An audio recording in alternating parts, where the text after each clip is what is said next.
Hello students, tally prime series का lecture number 35 है और हमने पिछले वीडियो में इन्वेंट्री मैनेजमेंट को पूरा डिटेल में समझा था। इन्वेंट्री मैनेजमेंट क्या होता है, इसमें stock item, stock group, stock category, ये सब क्या है, ये सब हम पूरा समझ चुके हैं और बाकी इनको प्रैक्टिकल तो हम आगे देखेंगे ही।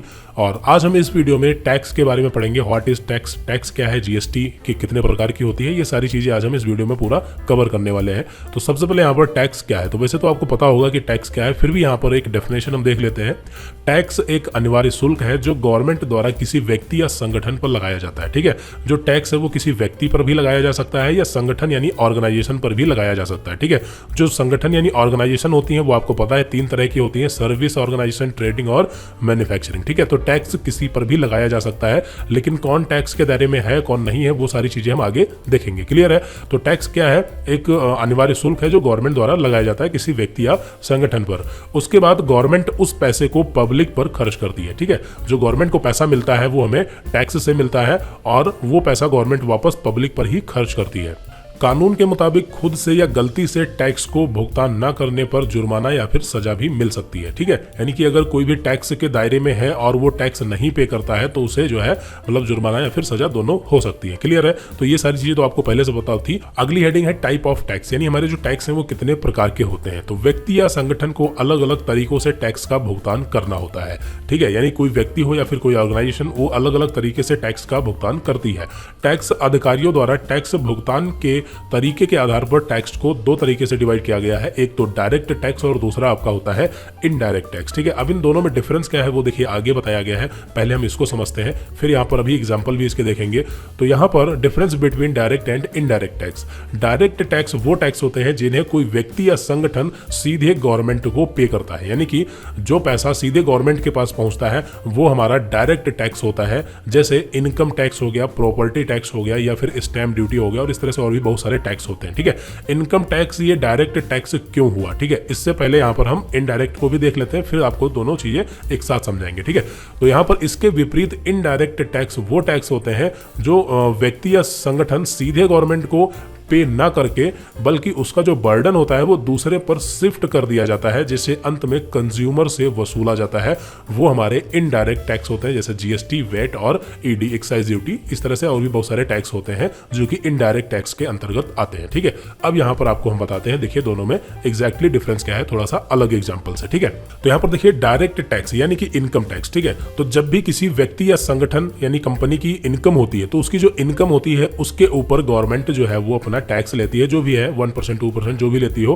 ठीक है, तो यहां पर वो टैक्स जो होता है वो इनकम पर लिया जाता है, यानी कि जो भी व्यक्ति या संगठन है उसकी जो भी इनकम हुई है उसकी इनकम पर इनकम टैक्स लिया जाता है। ठीक है, तो उसे पता होता है, यानी कि जो भी व्यक्ति गवर्नमेंट को टैक्स पे कर रहा है उसे डायरेक्टली पता होता है कि हाँ इतनी इनकम हुई और इतना टैक्स हमने गवर्नमेंट को पे किया सीधे तौर पर। क्लियर है? तो ये इनकम टैक्स होता है। प्रॉपर्टी टैक्स यानी कि जब आप कोई भी प्रॉपर्टी खरीदते या बेचते हैं, यानी कि जब खरीदते हैं तब आपको वहां पर उस पर भी टैक्स पे करना होता है। ठीक है, तो वहां पर जो टैक्स आप पे करते हैं वो भी आपको डायरेक्टली पता होता है कि हाँ हम इतने की प्रॉपर्टी खरीद रहे हैं और इस पर हम इतना टैक्स पे कर रहे हैं। और इसी तरह से स्टैम्प ड्यूटी में भी क्या होता है कि ये डायरेक्ट टैक्स, इसमें भी हमें पे करना होता है। ठीक है, स्टैम्प ड्यूटी होता क्या है, तो जब भी आप कोई कागजी कार्रवाई करते हैं कानूनी तौर पर तो वहां पर हमें स्टैम्प वगैरह बनवाने होते हैं, वहां पर भी आप डायरेक्टली जो है वो पैसा पे कर रहे होते हैं गवर्नमेंट को। क्लियर है? तो ये चीज हो गई। अब इनडायरेक्ट टैक्स में क्या होता है कि इनडायरेक्ट टैक्स में भी जो पैसा है वो भी गवर्नमेंट के पास ही जाता है, लेकिन इनडायरेक्टली कैसे?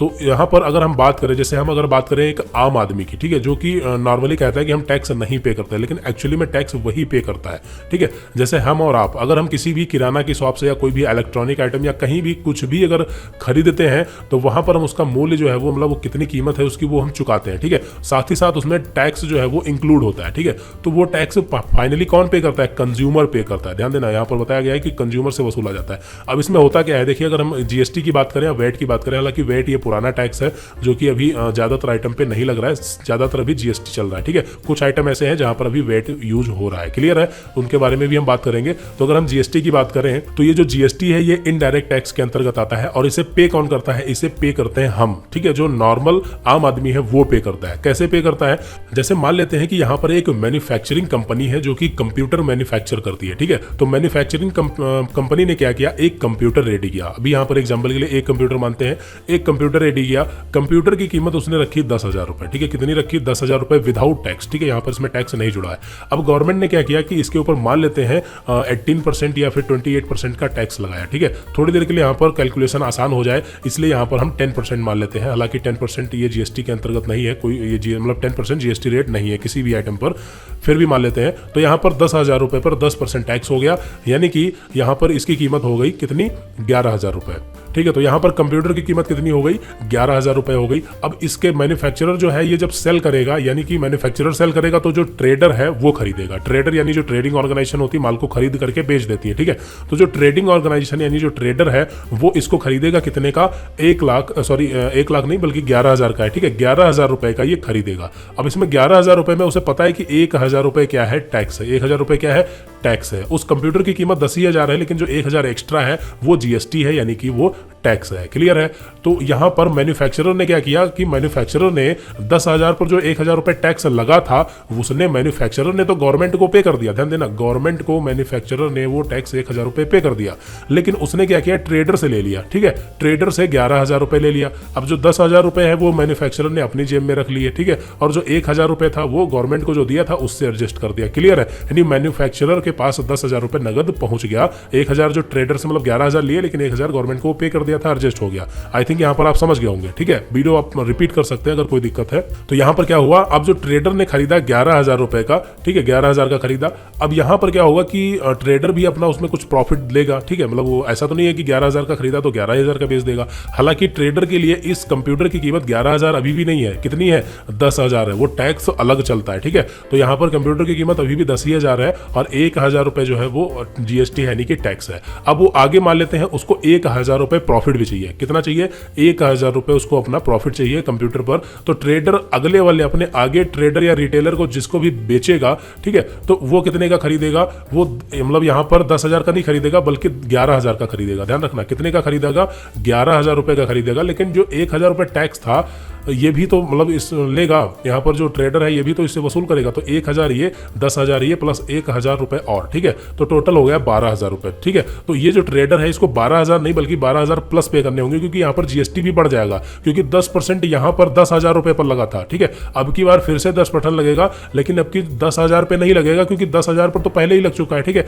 ये वैल्यू एडिशन टैक्स होता है, इसके बारे में हम बात करेंगे कभी किसी वीडियो में कि पूरा एग्जैक्टली किस तरह से यहाँ पर कैलकुलेशन होती है। लेकिन यहाँ पर आपको शॉर्ट में बता देते हैं कि 10,000 पर 10% पहले ही लग चुका है। तो जब उसी माल को आगे फिर से मतलब कभी भी खरीदा या बेचा जाएगा तो जिस पर टैक्स लग चुका है उस अमाउंट पर टैक्स नहीं लगेगा। इसकी जो कीमत 1,000 रुपए बढ़ी है, बढ़ी क्यों, क्योंकि ये ट्रेडर अपना 1,000 रुपए प्रॉफिट लेगा, तो इसकी कीमत 11,000 हो गई। तो 11,000 जो हो गई जिसमें 10,000 पे टैक्स पहले ही लग चुका है, तो सिर्फ 1,000 पर टैक्स लगेगा 10%। तो 1,000 पर 10% लगेगा तो ये कितना हो जाएगा, 100 रुपए। यानी कि यहां पर पूरा टोटल अमाउंट कितना हो गया, देखिए 10,000 का कंप्यूटर था और 1,000 रुपए अपना उसने प्रॉफिट लिया तो 11,000 हो गया, और 1,000 रुपए तो पुराना वाला टैक्स जीएसटी मतलब वो था ही, प्लस 100 रुपए और, यानी कि टोटल कितना हो गया, 12,100 रुपए। तो ये जो तीसरे नंबर का यहाँ पर ट्रेडर है ये 12,100 रुपए पे करेगा इसको। क्लियर है।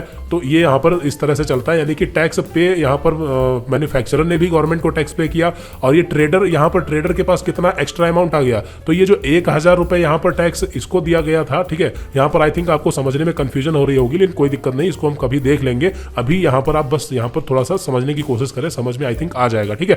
क्योंकि इसके लिए डायग्राम प्रॉपर होना चाहिए, और आई थिंक डायग्राम हमने शायद नोट्स में नहीं दिया है, तो इसके ऊपर जो है हम बात कर लेंगे किसी वीडियो में। हाँ, यहाँ पर डायग्राम जो है वो नहीं है फिलहाल। अगर आप इसको अभी समझना चाहते हैं पूरा डिटेल में, तो जो टैली ERP 9 की सीरीज है वहां पर हमने इसको अच्छे से एक्सप्लेन किया था कि जीएसटी जो है वो किस तरह से कैलकुलेट होती है, ठीक है।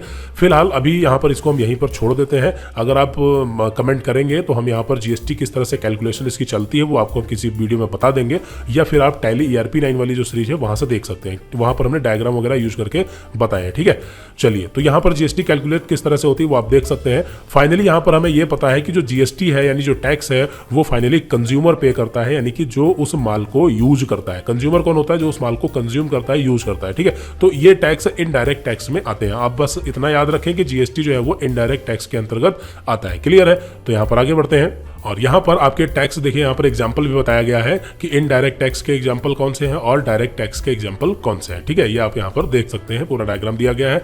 आगे बढ़ते हैं, फिर उसके बाद इंट्रोडक्शन टू जीएसटी। अब यहाँ पर बताया गया कि जीएसटी क्या है। तो यहाँ पर आगे बताया गया कि जीएसटी स्वतंत्रता के बाद हमारे देश में एक परिवर्तनकारी कर सुधार है। वर्तमान में केंद्र और राज्य सरकारों द्वारा लगाए जा रहे सभी टैक्स इनडायरेक्ट टैक्सेस के अंतर्गत ले लिए गए हैं। ठीक है, यहाँ पर देखिए एक वर्ड मिस हो गया, यहाँ पर टैक्स लिखना भूल गया आई थिंक। ठीक है, फिलहाल कोई नहीं। तो यहाँ पर करंट टाइम में जितने भी ज्यादातर टैक्स जो है वो जीएसटी के अंतर्गत आ गए हैं। अभी करंट टाइम में जीएसटी को वन नेशन वन टैक्स और वन मार्केट कहा गया है। ठीक है, इससे पहले आपको अगर पता होगा तो पता होगा वेट में क्या होता था कि अलग अलग स्टेट वाइज अलग अलग रेट होते थे। यानी कि आप अगर मान लेते हैं यूपी से कंप्यूटर खरीदेंगे तो कंप्यूटर एक आइटम है, तो अगर इस कंप्यूटर पर वेट जो है वो मान लेते हैं 5% लग रहा है, तो किसी दूसरी स्टेट में उसी आइटम पर जो उसका रेट था, टैक्स रेट, वो डिफरेंट हो सकता था। ठीक है, तो ये चीज थी पहले। लेकिन अभी जीएसटी के अंतर्गत क्या हो गया कि वन नेशन यानी इंडिया में, पूरी इंडिया में कहीं से भी आप कोई भी आइटम परचेज करेंगे उस पर उतना ही टैक्स लगेगा जितना कि किसी भी स्टेट में लगेगा। ठीक है, तो one nation one tax one market. ठीक है, तो इसीलिए यहां पर जीएसटी को one nation one tax and one market कहा गया है। क्लियर है? आगे बढ़ते हैं। What is GST? जीएसटी क्या है? तो जीएसटी का पूरा नाम है गुड्स एंड सर्विस टैक्स, जो वस्तुओं और सेवाओं को खरीदने या फिर बेचने पर लगाया जाता है, जो कि एक इनडायरेक्ट टैक्स है जिसे 1 जुलाई 2017 से लागू किया गया था। ठीक है, ये जीएसटी की डेफिनेशन है, यहाँ पर आप देख सकते हैं। और ये सारी चीजें तो आपको पहले से पता होगा। टाइप ऑफ जीएसटी, तो जीएसटी जो है वो 4 प्रकार की होती है। आपने ज्यादातर 3 तरह की सुनी होंगी, लेकिन एक चौथी भी होती है, ध्यान रखना। ठीक है, यहाँ पर क्या होता है कि सीजीएसटी, एसजीएसटी और आईजीएसटी और यूटीजीएसटी होता है। सीजीएसटी का पूरा नाम है central goods and service tax. SGST यानी कि state goods and services tax. ठीक है, सर्विसेज होता है, ध्यान रखना, गुड्स एंड सर्विसेज, सर्विस नहीं है, सर्विसेज होता है। सर्विस और सर्विसेज में आपको पता है क्या डिफरेंस है। ठीक है, और आईजीएसटी यानी integrated goods and services tax. ठीक है, तो यहां पर सीजीएसटी और एसजीएसटी तब लगाया जाता है जब हम माल को एक ही स्टेट में खरीदते और बेचते हैं। जैसे मान लेते हैं अभी हम यूपी के हैं, ठीक है, तो अगर यूपी में ही हम यूपी से ही माल को खरीदें यानी परचेज करें और यूपी में ही सेल करें, ध्यान रखना, यूपी से ही माल को खरीदा, यूपी से ही माल, मतलब यूपी में ही माल को बेचा और हम भी यूपी के ही हैं, तो यहां पर आपका लगेगा सीजीएसटी एंड एसजीएसटी। क्लियर है? मतलब दोनों लगेंगे। ये दोनों अलग अलग क्यों होते हैं अभी हम बात करेंगे। यहां पर सीजीएसटी का मतलब ये central goods and service tax है जो कि सेंट्रल गवर्नमेंट चार्ज करती है, और एसजीएसटी यानी कि ये स्टेट गवर्नमेंट चार्ज करती है। आपको पता है कि इंडिया में गवर्नमेंट कितनी तरह की है? 2 तरह की है। ठीक है, एक स्टेट गवर्नमेंट और दूसरी होती है सेंट्रल गवर्नमेंट। ठीक है, तो अब पैसा स्टेट गवर्नमेंट को भी चाहिए और सेंट्रल गवर्नमेंट को भी चाहिए। ठीक है, तो जब भी हम माल को खरीदते या बेचते हैं तो दोनों गवर्नमेंट टैक्स लगाती है, स्टेट गवर्नमेंट भी लगाती है और सेंट्रल गवर्नमेंट भी लगाती है। ठीक है, हालांकि जो पहले वेट था तो वेट में क्या होता था कि वेट स्टेट गवर्नमेंट ही लगाती थी, सेंट्रल का उसमें कोई हाथ नहीं होता था। लेकिन जब मैन्युफैक्चरिंग होती थी, जो एक्साइज ड्यूटी लगती थी वो सेंट्रल गवर्नमेंट लगाती थी। लेकिन अभी क्या है कि जो गुड्स है वो मैन्युफैक्चर हो या परचेज सेल हो, कुछ भी हो, वहां पे लगेगा जीएसटी ही, और उसमें भी सीजीएसटी जो कि सेंट्रल गवर्नमेंट, मतलब इसका पैसा सेंट्रल गवर्नमेंट के पास जाता है, और एसजीएसटी जिसका पैसा स्टेट गवर्नमेंट के पास जाता है। ठीक है, तो सीजीएसटी एसजीएसटी हम कब लगाएंगे? ये हम तब लगाएंगे जब हमारा मतलब एक ही स्टेट में परचेज और सेल हो रहा होगा। इसको बोलते हैं इंट्रा स्टेट सेल या परचेज। ठीक है, इंट्रा स्टेट का मतलब एक ही स्टेट में माल को खरीदना और बेचना, ये इंट्रा स्टेट के अंतर्गत आता है। ध्यान रखना, इंटर नहीं, इंट्रा स्टेट। ठीक है, और इंटर स्टेट वो होता है जब हम स्टेट से बाहर जाते हैं। क्लियर है? ध्यान रखना, इंट्रा स्टेट यानी कि अपनी ही स्टेट में है, और इंटर स्टेट यानी कि स्टेट से बाहर चले गए। तो अगर स्टेट से बाहर चले जाएंगे यानी कि स्टेट के बाहर से माल को खरीदेंगे या बेचेंगे तो हमारा लगेगा आईजीएसटी। ठीक है, और आईजीएसटी का जो पैसा है ये जाता है सेंट्रल गवर्नमेंट के पास। ठीक है, ये किसके पास जाता है? सेंट्रल गवर्नमेंट के पास जाता है। क्लियर है? UTGST union territory goods and services tax. ठीक है, यहाँ पर यूनियन टेरिटरी का मतलब होता है केंद्र शासित प्रदेश। आपको पता होगा जो केंद्र शासित प्रदेश होते हैं जैसे दिल्ली हो गया और कई सारे हैं, लक्षद्वीप हो गया, ठीक है, अंडमान निकोबार हो गया, और यहाँ पर बात करें और भी कई सारे अभी नाम नहीं याद आ रहे, ठीक है, तो ये, और हिमाचल प्रदेश हो गया, ठीक है, तो ये सब जो है ये केंद्र शासित प्रदेश होते हैं जहां पर यूटीजीएसटी लगता है। यूटीजीएसटी जब लगता है तो ये बिल्कुल एज अ मतलब एसजीएसटी की तरह ही होता है, ठीक है, एसजीएसटी ट्रीट किया जाता है क्योंकि ये भी जो है मतलब स्टेट ही होती हैं। तो इसमें क्या होता है कि सीजीएसटी के साथ में यूटीजीएसटी लगता है। क्लियर है? अगर हम नॉर्मली यूपी से, बिहार से हैं तो वहां पर सीजीएसटी और एसजीएसटी लगता है, लेकिन अगर हम किसी केंद्र शासित प्रदेश से हैं तो वहां पर सीजीएसटी के साथ में यूटीजीएसटी लगता है। क्लियर है? ये चीज होती है। हालांकि यूटीजीएसटी को एज अ एसजीएसटी ही ट्रीट किया जाता है क्योंकि बस नेम में केवल डिफरेंस है, बाकी सारी चीजें वैसी ही रहती है। ठीक है, यूटीजीएसटी का पैसा ये स्टेट के पास ही रहता है और सीजीएसटी का पैसा ये सेंट्रल गवर्नमेंट के पास जाता है। ठीक है, और जो आईजीएसटी हमने बताया था कि इसका पैसा जो है वो सेंट्रल गवर्नमेंट के पास जाता है, तो डायरेक्टली सेंट्रल गवर्नमेंट के पास जाता है, लेकिन सेंट्रल गवर्नमेंट क्या करती है कि स्टेट गवर्नमेंट को भी पैसा दे देती है। इसके अलग पैरामीटर्स हैं, उसके बारे में हम बात करेंगे एक वीडियो में, अगर आप कहेंगे तो। ठीक है, कि जीएसटी किस तरह से काम करती है और कौन सा पैसा किस गवर्नमेंट के पास कैसे जाता है, ये सब पूरा थ्योरेटिकली होता है। तो अगर आप पढ़ना चाहेंगे तो बता देंगे, वरना यहाँ पर हम ज़्यादातर फोकस प्रैक्टिकल पर कर रहे हैं। ठीक है, तो यहाँ पर आगे बढ़ते हैं। देखिए आगे बताया गया है सीजीएसटी, यहाँ पर पूरा नेम और इसे लगाता कौन है, यानी कि इसका पैसा कलेक्ट कौन करता है। ठीक है, तो ये बताया गया है central government, state government, central government. ठीक है, और यहाँ पर ये यूनियन टेरिटरी गवर्नमेंट। क्लियर है? यूनियन टेरिटरी यानी कि स्टेट गवर्नमेंट ही होती है। और यहाँ पर यह भी बताया गया है कि किस तरह का transaction with in a single state. ठीक है, यानी कि अगर सिंगल स्टेट में ही हम ट्रांजैक्शन करेंगे जिसको बोलते हैं इंट्रा स्टेट, तो यहाँ पर आपका सेंट्रल और स्टेट लगेगा। ठीक है, और अगर यहाँ पर बिटवीन टू डिफरेंट स्टेट और स्टेट एंड यूनियन टेरिटरी, यानी कि यूनियन टेरिटरी स्टेट ही होती है, तो अगर डिफरेंट स्टेट में जाएंगे तो वहां पर वो आपका इंटर स्टेट होगा और वहां पर आपका आईजीएसटी लगेगा। ठीक है, और यूटीजीएसटी ये सब हम एक्सप्लेन कर चुके हैं। तो यहाँ पर आगे बताया गया है कि जीएसटी रेट के बारे में। तो जीएसटी की जो टोटल है वो आपके 5 रेट हैं, जिसमें 0%, 5%, 12%, 18% एंड 28%। ठीक है, तो देखिए यहाँ पर आपको पता कैसे चलेगा कि किस तरह के आइटम पर कितना परसेंट लगेगा। ठीक है, तो इसमें क्या होता है कि जिस तरह का बिजनेस हैंडल करेंगे तो उसमें उस तरह के आइटम परचेज करेंगे तो वो आपको पता ही रहेगा, क्योंकि आप माल खरीदेंगे तो वहां पर वो खुद ही उस आइटम पर उतना रेट लगा के देंगे, तो आपको पता रहेगा। फिर भी अगर आपको पूरी नॉलेज चाहिए तो यहाँ पर आप जो है इसको गूगल कर सकते हैं, जीएसटी रेट। बहुत सारे आइटम होते हैं, लाखों आइटम है। ठीक है, तो लाखों आइटम पर आपको एक पूरी एक्सप्लेनेशन के साथ मिल जाएगा कि हाँ किस आइटम पर एग्जैक्टली कौन सा रेट लगता है। बाकी इसको अगर आप सर्च करेंगे तो आपको अलग अलग पैरामीटर्स पर कई सारी इन्फॉर्मेशन मिल जाएंगी। ठीक है, और बाकी यहाँ पर जो हम प्रोजेक्ट यूज करेंगे उसमें तो आपको बताएंगे ही। तो 0% में वो आता है जो कि नील रेटेड होता है, बाकी 5%, 12%, 18 एंड 28। ठीक है, तो ये सारी चीजें आप देख सकते हैं। यहाँ पर टोटल 5 रेट हैं जीएसटी के।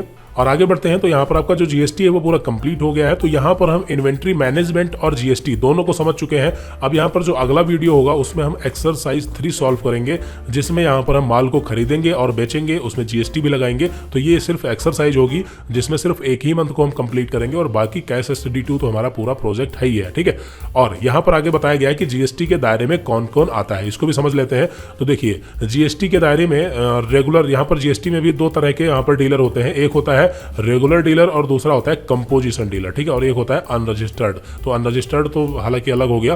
तो देखिए रेगुलर डीलर कौन होता है? रेगुलर डीलर वो होता है जिसका टर्नओवर जो है वो 1.5 करोड़ से ज्यादा होता है, पर एनम हो रहा है। ठीक है, यानी 1.5 करोड़ से ज्यादा उसका टर्नओवर होता है, वो होता है रेगुलर। ठीक है, रेगुलर होता है मतलब वो रेगुलर के अंतर्गत आता है। बाकी यहाँ पर अगर आप इनलीगली जाएंगे तो फिर वो गलत है। ठीक है, तो अगर आपके बिजनेस का टर्नओवर 1 साल का 1.5 करोड़ से ज्यादा है तो आप रेगुलर होंगे। ठीक है, यानी कि रेगुलर डीलर होंगे और आप मतलब जीएसटी रजिस्ट्रेशन तो आपको लेना ही लेना है क्योंकि आप रेगुलर में है। क्लियर है? तो ये रेगुलर डीलर होते हैं जहां पर जीएसटी इनको जो है पे करना होता है गवर्नमेंट को। ठीक है, हालांकि ऐसा नहीं है कि जीएसटी ये गवर्नमेंट को पे करते, जीएसटी ये नहीं पे करते, मतलब गवर्नमेंट को यही पे करते हैं, लेकिन ये आगे कंज्यूमर से या फिर अपने आगे वाले रिटेलर से वो वसूल कर लेते हैं। क्लियर है? तो ये अपने जेब से नहीं पे करते, चाहे वो रेगुलर डीलर हो या कंपोजिशन डीलर हो। क्लियर है?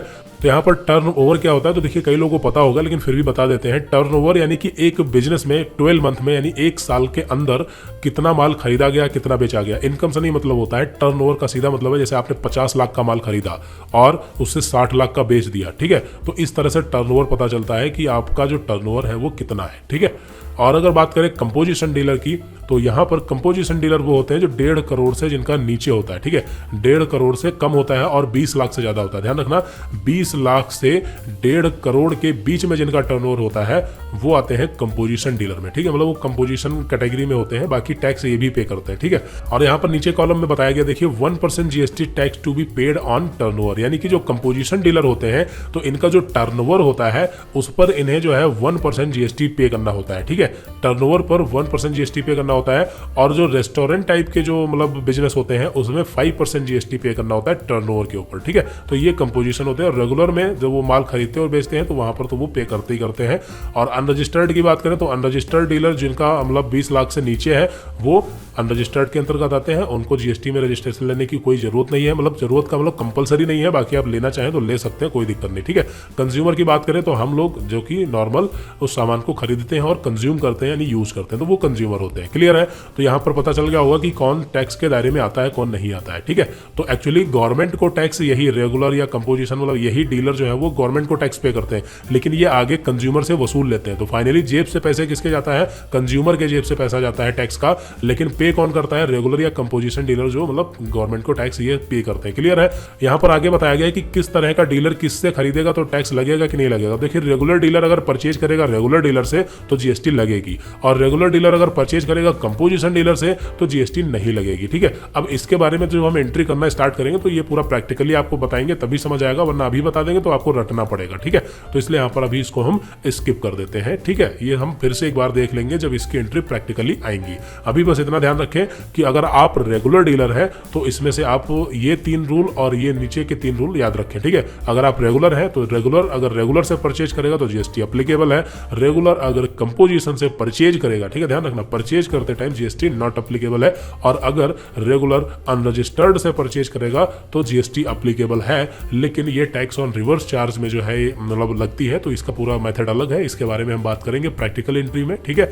और अगर रेगुलर डीलर सेल करेगा, ठीक है, रेगुलर डीलर सेल करेगा रेगुलर डीलर को ही तो जीएसटी लगेगी, और अगर रेगुलर डीलर सेल करेगा कंपोजिशन को तब भी लगेगी, और रेगुलर अगर अनरजिस्टर्ड को सेल करेगा तब भी लगेगी। यानी कि रेगुलर डीलर अगर माल को बेचेगा तो किसी को भी बेचे जीएसटी लगनी ही लगनी है, ठीक है। और अगर वो खरीदेगा तो वो डिपेंड करता है, हमने बता दिया आपको। इसी तरह से आप बाकी पढ़ सकते हैं, और इसको जब हम प्रैक्टिकल एंट्री इसकी देखेंगे तब यहाँ पर एक बार फिर से आएंगे। और इसके बाद यहाँ पर टर्मिनोलॉजी ऑफ अकाउंटिंग, जिसमें यहाँ पर अकाउंटिंग से रिलेटेड कुछ वर्ड दिए गए, टर्मिनोलॉजी से ही आप पढ़ सकते हैं। और बाकी यहाँ पर देखिए नोट्स में आई थिंक मैंने सारी चीजें कंप्लीट कर ली है, बस आपको एक्सरसाइज 3 जो है ये सॉल्व करवानी है। और इसमें जो वाउचर्स हैं, वाउचर्स भी बाकी हैं, तो जब हम प्रैक्टिकल देखेंगे तो वाउचर्स को भी कंप्लीट कर लेंगे, यानी समय समय पर जरूरत पड़ने पर हम नोट्स को जो है एक बार देख लिया करेंगे। तो यहाँ पर आई थिंक ये सारी चीज़ें आपकी क्लियर हो गई होंगी। तो अगली वीडियो में हम एक्सरसाइज 3 जो है वो सॉल्व करेंगे, जो कि ट्रेडिंग ऑर्गेनाइजेशन पर बेस्ड होगी।